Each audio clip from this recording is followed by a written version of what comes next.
Au cours de la plénière du mercredi 13 février dernier, le mandat de députés nationaux élus à l'issue des élections du 30 décembre 2018 ont été validés par l'Assemblée nationale.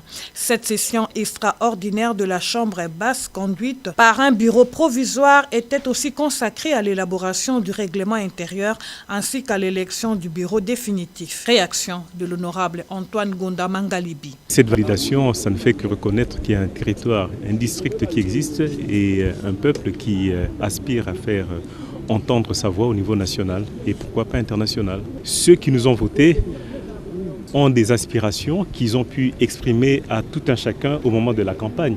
Et c'est ça qui a fait que nous avons été élus, parce que les gens s'attendent à un projet de société que nous avons présenté. Et si vous avez suivi notre programme de campagne, vous constaterez que nous sommes axés sur le social et certainement que tous ces points avaient déjà été évoqués.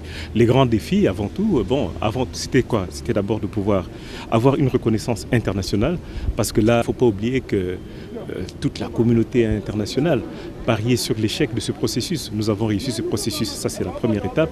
La deuxième étape, évidemment, maintenant, c'est d'être à l'écoute du peuple. L'écoute du peuple, ça c'est le projet de société que le gouvernement va pouvoir présenter. Et si on n'est pas d'accord, nous allons pouvoir le sanctionner en tant qu'élu du peuple. C'est maintenant qu'on se rend compte que véritablement, que la démocratie, que c'est le peuple qui décide. Si vous n'exercez pas correctement votre fonction, votre responsabilité aussi du Parlement, dans 5 ans, vous êtes sanctionné. Il est ressorti de ce travaux que le député qui fait l'objet de l'une des incompatibilités marquées dans la loi électorale doit opter dans le 8 jours des validations de mandat entre son mandat et les autres fonctions qu'il exerce.